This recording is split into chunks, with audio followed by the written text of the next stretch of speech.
அனைவருக்கும் உற்சாகமான காலை வணக்கமுங்க. இன்றைக்கி நாங்கள் லேட்டாக தான் எழுந்திரிச்சோம்.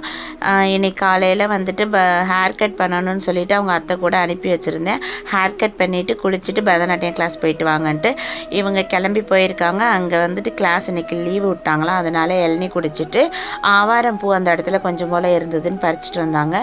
இன்றைக்கி 2 பேர் ஆப்சண்ட், அதனால் இருக்கிற பொருளை சரி பண்ணி வைப்போன்னு சொல்லிவிட்டு கொஞ்சம் போல் கருவேப்பிலை கிடச்சிருந்துச்சு, அதை உருவி வச்சாச்சு. செம்பருத்தி இலை, முதியார் கூந்தல் கிடச்சிதுங்க. அதை இன்றைக்கி வந்துட்டு க்ளீன் பண்ணி வச்சுட்டோம்.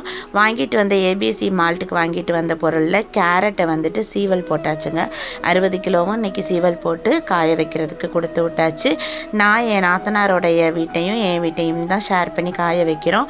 ஏன்னா வந்துட்டு நிறையா இடம் இல்லை, அதனால் கொஞ்சமாக வந்துட்டு சீவல் போட்டு அங்கே கொடுத்து விட்ருக்கேன். அவங்க வந்துட்டு நல்லா விரித்து போட்டு நிழலில் காய வச்சிட்ருக்காங்க. அதனால் வந்துட்டு நாளைக்கு பீட்ரூட்டையும் ஆம்லாவையும் வந்துட்டு வேலை பார்க்கணும். நாளைக்கு ஆம்லா வந்துட்டு கட் பண்ணலாம்னு சொல்லி பிளான் பண்ணியிருக்கோம். நாளைக்கு வீடியோ நான் நாளைக்கு போடுறேன். பாய், டாட்டா.